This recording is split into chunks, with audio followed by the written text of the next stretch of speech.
हाँ तो बच्चों ये रही आपकी लर्निंग असेसमेंट नंबर 3.18 जिसमें वो कहता है कि फाइंड करो we not using mesh analysis by using the previous question figure, यानी कि पिछले क्वेश्चन जिसको आपने लूप एनालिसिस से किया था उसी को मैश एनालिसिस मेथड से करें। तो लिहाजा देखिएगा बच्चों आंसर सेम आएगा, बस मेथड हो रहा है थोड़ा सा, ठीक है। मैश एनालिसिस और लूप एनालिसिस में मैंने आपको बताया था फर्क उस वक्त आता है जब सुपर लूप या सुपर मैश की कहानी आ जाए। तो इसमें सुपर मैश लगेगा बिकॉज देखो दो लूप्स के दरमियान एक करंट सोर्स मौजूद है। तो क्या करते हैं जी, देखें पहले तो हम 3 लूप्स हैं इसके अंदर, तो करंट्स की डायरेक्शन ले लेते हैं। यहाँ पे हम एक करंट ले लेते हैं I1 के नाम से, यहाँ पे एक करंट ले लेते हैं I2 के नाम से, ठीक है जी, और यहाँ पे एक करंट ले लेंगे I3 के नाम से। सबकी डायरेक्शन क्लॉकवाइज रखनी है बच्चों। अब हम लिखेंगे I1 और I2 की इक्वेशन। यहाँ पे इक्वेशन लिखी जाती है मैश एनालिसिस में, और सुपर लूप में डायरेक्ट किसी एक की वैल्यू लिख के दूसरे के ऊपर अप्लाई की जाती है, ठीक है बच्चों। तो वो मैंने तरीका बताया कैसे सुपर लूप लगता है, वो आप देख लीजिएगा प्रीवियस क्वेश्चन समझ के। तो देखें बच्चों, अब हम इक्वेशन लिखेंगे 2 मिली एम्पेयर के सोर्स को देख के I2 और I1 की। देखो इसके अकॉर्डिंग जो करंट जा रही है ना, यानी कि इसकी डायरेक्शन में जा रही है, वो प्लस में लिखी जाएगी, जो इसकी मुखालिफ जाएगी वो नेगेटिव में लिखी जाएगी। देखो I2 ऊपर की तरफ जा रही है यानी कि सेम डायरेक्शन में इसके साथ, और ये जो I1 है देखो इस तरह से नीचे जाती है, यानी कि इसकी इक्वेशन आ जाएगी I2 minus I1 is equal to 2 milli ampere, ठीक है बच्चों। ये आ गई इक्वेशन। इसको थोड़ा हम सेटिस्फाई कर लेते हैं, पहले I1 वाला वेरिएबल लिखते हैं, फिर I2 वाला वेरिएबल, ठीक है, और थोड़ी सी जगह छोड़ देते हैं, अगर तीसरा वेरिएबल लिखना पड़ा कोई इक्वेशन वगैरह के चक्कर में तो हम लिख लेंगे, ठीक है। और बाद में एक थोड़ा छोटा सा काम और भी करेंगे बच्चों, इसको मिली पूरी इक्वेशन को मिली से डिवाइड करवा के ना इसको सिंपल फॉर्म में लाएंगे, ठीक है। वो बात का काम है, अभी इसको इस इक्वेशन को यहीं पे छोड़ दो। अब इसके लिए ना आपको दोबारा से ना शेप ड्रा करनी होगी ताकि आप क्या लगा सको, अपना सुपर मैश लगा सको। तो सुपर मैश की जरा ना बाउंड्री चेक करिएगा कैसे करते हैं। ये मैंने आपको बोला था ये पॉइंट सेम होता है कि हमने क्या करना होता है, जो करंट सोर्स जो दो लूप्स के दरमियान आया होता है जिसकी वजह से सुपर मैश या सुपर लूप लगता है, उसको हमने ओपन सर्किट से बाद में रिप्लेस कर देना होता है इक्वेशन लिखने के बाद, या वैल्यू वो मतलब कि सुपर लूप में जब वैल्यू दे देते हैं उसके बाद हमने क्या करना होता है, उसको ओपन सर्किट से रिप्लेस कर देना होता है। ये मैं सारा सर्किट बच्चों ड्रा कर रहा हूँ वैसे का वैसे ही, बस इसको रिप्लेस किया। हमें मेन I3 की वैल्यू चाहिए क्योंकि I3 करंट है जिसकी वजह से V0 वोल्टेज पैदा हो रहे हैं। तो यहाँ पे 3 किलो ओम का रजिस्टर है, ये 8 वोल्ट का सोर्स है, ये 12 वोल्ट का है, ये 4 किलो ओम का है, ये 6 किलो ओम का है। यहाँ पे I2 करंट फ्लो कर रही है अपनी डायरेक्शन में, ठीक है बच्चों। ये 3 किलो ओम का रजिस्टर है। बस बच्चों मैश एनालिसिस में ये होता है, किसी को कह लें कि ये ऐसे ही है, दोनों जमींदार बैठे हुए हैं यानी I1 और I2, इनको कह लें कि अदालत में जाना नहीं पड़ा, इनको अपनी ज़मीन वैसे ही मिल गई, ठीक है। अदालत में जो वकील था वो आके इनको ज़मीन इनके हवाले कर गया, बांट के चला गया, ठीक है। ये इस तरह का काम होता है मैश एनालिसिस में। देखें कैसे, अब ये देखें ये I1 और I2 अपने लूप्स के अंदर है, एक हम और लूप यानी कि कह रहे हैं ये एक ऐसा बंदा आ गया जो अपनी बाउंड्री इन दोनों को कवर करवा के क्या करेगा जी, सुपर मैश लगवा देगा। लेकिन ये यानी जहां पे I2 फ्लो कर रहा है वहां पे I2 का असर पड़ेगा, जहां पे I1 फ्लो कर रहा है वहां पे I1 का असर पड़ेगा, और हम सुपर मैश लगा देंगे, ठीक है। ये देखें मैंने बाउंड्री ड्रा कर दिया। अब आपने लिखना है यहाँ पे apply KVL at the super mesh, ठीक है। हम सुपर मैश पे KVL लगा रहे हैं, ये आप ऊपर लिख लीजिएगा। तो चलो बच्चों यहाँ से चलना स्टार्ट करते हैं। तो देखो करंट इसके नेगेटिव पोल में एंटर करती है, इस तरह से क्लॉकवाइज है ना ये भी, तो ऐसे ऊपर जा रही है, तो ये माइनस पोल में एंटर करते हैं, लिहाजा ये लिख दिए जाएंगे -10। मजीद आगे बढ़ता है तो 2 किलो ओम का रजिस्टर आता है। तो देखो बच्चों इसके हम वोल्टेज कैसे लिखेंगे, देखो इस रजिस्टर में I1 करंट फ्लो कर रहा है, दैट्स वाई इसके वोल्टेज होंगे 2K I1, क्योंकि सिर्फ इसमें I1 करंट फ्लो करता है, तो लिहाजा ये आ जाएंगे 2K I1। ओहम्स लॉ के अकॉर्डिंग बच्चों ये मैंने लिखा है V इक्वल टू IR, यानी कि करंट इंटू रेजिस्टेंस वाला फार्मूला अप्लाई कर दिया, ठीक है। करंट थी I1 इसमें जो फ्लो कर रही है, और रेजिस्टेंस आपको पता है 2K की है, यानी कि जिस लूप की बात हो रही है उस लूप में उसकी अपनी करंट होगी। तो देखो बच्चों मजीद आगे बढ़ते हैं, तो ये 3 किलो ओम का रजिस्टर आता है, ये भी लूप 1 का हिस्सा था, तो लिहाजा इसमें भी लूप 1 की करंट I1 फ्लो कर रही होगी, तो ये आ जाएगा 3K I1, ठीक है। अब मजीद आगे बढ़ते हैं, तो देखो ये लूप 2 अब शुरू हो गया, इसमें सिर्फ I2 करंट फ्लो कर रहा है। तो देखो 9 किलो ओम, ये 4 किलो ओम है, सॉरी मुझे भी 9 लग रही है, इसको ठीक कर देता हूँ थोड़ा। तो इसमें से जब करंट फ्लो करेगा तो I2 फ्लो करेगा, दैट्स वाई ये लिखे जाएंगे 4K I2, ठीक है बच्चों। तो सुपर मैश में बस इतना कि एक बाउंड्री बस बनती है सुपर मैश की, ये वो उसमें कोई किरदार नहीं अपना अदा करता, बस ये होता है वो 2 लूप्स को इकट्ठा कर देता है, ठीक है बच्चों।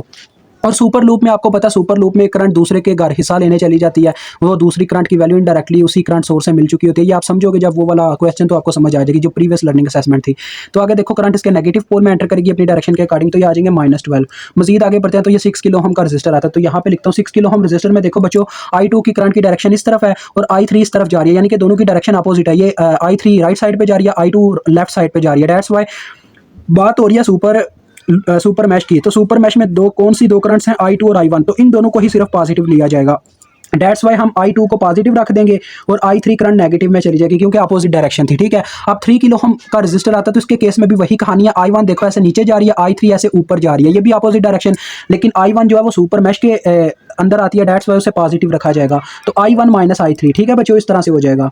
मजीद आगे बढ़ते हैं, तो देखो आगे बात आ जाती है ये देखिए सुपर मैश जो है इसके पॉजिटिव पोल में एंटर करती है करंट जो है, तो लिहाजा ये लिखा जाएगा +8 इज इक्वल टू 0, क्योंकि चक्कर मुकम्मल हो गया, हम -10 पे वापस आ गए। अब इसके ना क्या लो स्टूडेंट्स, आपने नंबर वाइज मतलब कि सही तरीके से एक अरेंजमेंट के अकॉर्डिंग इनकी रख लेनी है। इस इक्वेशन में देखें हमें नजर आ रहा है I3 भी अब इंक्लूड होगा, तो ऊपर वाली इक्वेशन को थोड़ा सेटल करते हैं। देखो बच्चों जब मैं मिली से डिवाइड करूंगा ना, तो देखें पूरी इक्वेशन को जब मिली से डिवाइड करूंगा तो I1 ओवर मिली, I2 ओवर मिली ऐसे ही लिखा जाएगा ना। और आप ये चीज याद रखिएगा 1 ओवर 1 मिली होता क्या है, ये होता है बच्चों 1 ओवर 10 पावर -3, 10 पावर -3 को उठा के अगर ऊपर लेके गया मैं तो ये हो जाएगा 10 पावर -3 जो कि किलो बनता है। दैट्स वाई हम इस इक्वेशन को इस फॉर्म में फिर कर देंगे। देखो माइनस मैंने पूरी इक्वेशन को मिली के साथ डिवाइड किया, इसको हम लिख देंगे -1 किलो I1, इसको लिख देंगे 1 किलो I2, ठीक है, सारे मिली से डिवाइड हो गए। अब I3 भी इंक्लूड है, देखो तो यहाँ पे हम लिख देंगे 0 के I3, यानी I3 है नहीं लेकिन हम इसमें मेंशन कर देंगे इज इक्वल टू, देखो बच्चों मिली ओवर मिली कैंसिल हो जाएंगे तो सिर्फ 2 रह जाएगा, इसको इक्वेशन 1 का नाम दे दें, ठीक है।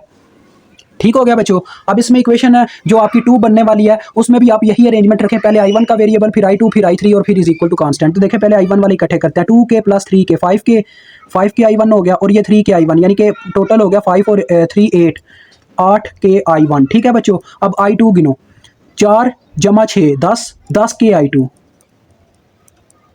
अब I3 वाले देख लो, ये देखो -6 के I3 और -3 के I3, ये बन जाएगा -9 के I3, ठीक है बच्चों। अब कांस्टेंट को जमा प्लस करके इज इक्वल टू की दूसरी जानिब ले जाते हैं, देखो -10 -12, ये कितना हो गया बच्चों -22 जमा 8 कितना हुआ -14, इतना ही बनेगा ना।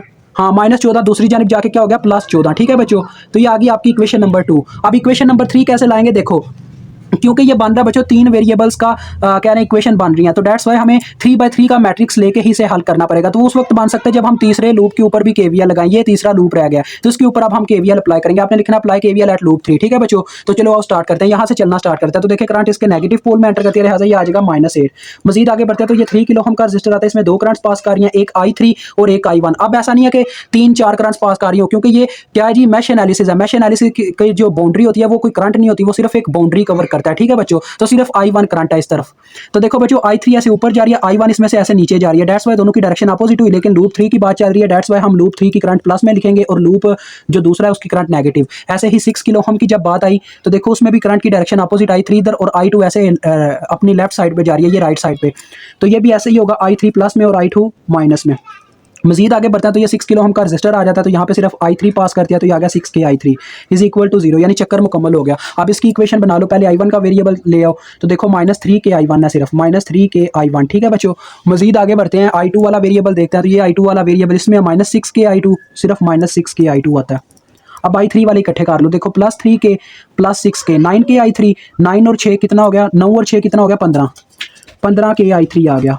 और ये देखो बच्चों सिर्फ 8 इसमें कांस्टेंट है, जो दूसरी जानिब जाके -8 था इस तरफ, तो उधर जाके +8 हो गया। तो ये इक्वेशन 3 आगे इसको मैट्रिक्स फॉर्म में लिखेंगे। तो जिन बच्चों को ये नहीं पता कि कैसे कैलकुलेटर पे मैट्रिक्स हल होकर हमें वैल्यूज देता है, वो जाके हमारी एग्जांपल नंबर 3.1 की वीडियो देखें, उसमें मैंने ये मेथड एक्सप्लेन किया हुआ है। मैं बार बार एक्सप्लेन नहीं कर सकता, अदरवाइज बच्चों ऐसे वीडियो लंबी हो जाती है, ठीक है। आप वैसे ही देख सकते हो कि कितनी कितनी लंबी वीडियो बन रही है।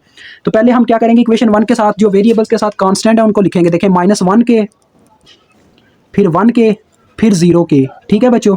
फिर इसी तरह से दूसरी इक्वेशन के देखो 8 के, 10 के, फिर ये लास्ट में -9 के, ठीक है। और आखिरी इक्वेशन -3 के, -6 के, फिर लास्ट में 15 के। अब इनके साथ जो वेरिएबल्स थे उनको कॉलम वाइज लिख देंगे उनके ऑर्डर में। पहले I1 का वेरिएबल है, फिर I2 का वेरिएबल है, फिर I3 का वेरिएबल है, ठीक है। और इज इक्वल टू इनके जो दूसरी साइड पे नंबर्स हैं उनको भी कॉलम वाइज। देखो पहली के साथ था 2 पहली इक्वेशन में, दूसरी में था 14, तीसरी में था 8। तो इसको बच्चों मैं सॉल्व करके आपको आंसर बताता हूँ। एक चीज़ याद रखिएगा, एग्जांपल 3.1 में तो आपको समझा ही दिया जाएगा। अब एग्जांपल 3.1 में मैंने ये सिंपल बताया हुआ, वहाँ पे ये किलो वगैरह वाला चक्कर नहीं है मैट्रिक्स में, ठीक है। तो यहाँ पे भी आपने मैट्रिक्स में कैलकुलेटर पे किलो नहीं पुट करना, ठीक है बच्चों, बस ये नंबर साथ वाले पुट करना है, -1 1 0। तो अगर ये चीज़ याद रखना, अगर रजिस्टर किलो में होना तो हमेशा करंट मिली में आती है, बस यही चीज़ याद रखनी है। आपको नंबर सिंपल फॉर्म में ही मैट्रिक्स में मिलेंगे कैलकुलेटर के, वो मैं आपको दिखा दूंगा। हाँ तो बच्चों जो मैं बात कर रहा था, ये देखें आपको कैलकुलेटर किस फॉर्म में आंसर देता है, बस सिंपल फॉर्म में, ठीक है। ये एम्पेयर की फॉर्म में दे रहा है लेकिन आपका आंसर मिली एम्पेयर में आएगा। उसकी वजह क्या है, क्योंकि आपके रजिस्टर जो एग्जिस्ट करते हैं वो किलो की फॉर्म में है। तो 1 बाय 1 देखें, इस तरह से आपको कैलकुलेटर आंसर दे देता है, आपको इक्वेशन सॉल्व नहीं करनी पड़ती। तो ये आपने मेथड सीख लेना जो मैंने आपको इन्फॉर्मेशन दिया कहाँ से सीखना है, ठीक है।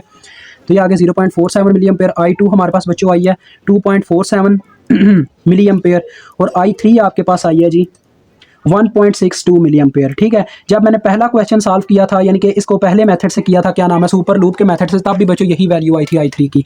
तो देखें अब मैं वी नट वोल्टेज कैलकुलेट करने लगा, फार्मूला चेक कीजिएगा। 6 किलो हम के अक्रॉस जब करंट I3 पास करती है तब वी नट वोल्टेज पैदा होते हैं। दैट्स वाई इसकी रेजिस्टेंस क्या है, 6K, यानी करंट इंटू रेजिस्टेंस। तो पहले रेजिस्टेंस लिख लिया, अब करंट लिखूंगा। तो देखो बच्चों, करंट के साथ जो साइन आएगा वो डिसाइड करेगी कि करंट कौन से पोल में एंटर करती है अपनी डायरेक्शन के अकॉर्डिंग। तो देखो ये इसके पॉजिटिव पोल में एंटर कर रही है वी नॉट के, दैट्स वाई इसको प्लस I3 लिखा जाएगा। ठीक है, तो 6K I3 आ गया। 6K इंटू I3 का वैल्यू जो कि 1.62 मिली है, तो ये बच्चों आ जाते हैं 9.72 वोल्ट। ये वैसे मैं ट्राई कर देता हूँ क्योंकि इतने ही थे, क्योंकि अभी अभी मैंने इसको सॉल्व किया तो मुझे तकरीबन लगता है इतने ही थे। हाँ बच्चों, बिल्कुल इतने ही वोल्ट आते हैं। तो ये आपका क्वेश्चन सॉल्व हो चुका है। मुझे उम्मीद है आपको दोनों मेथड्स की समझ आ गई होगी, सुपर लूप की और सुपर मैश की भी। ठीक है।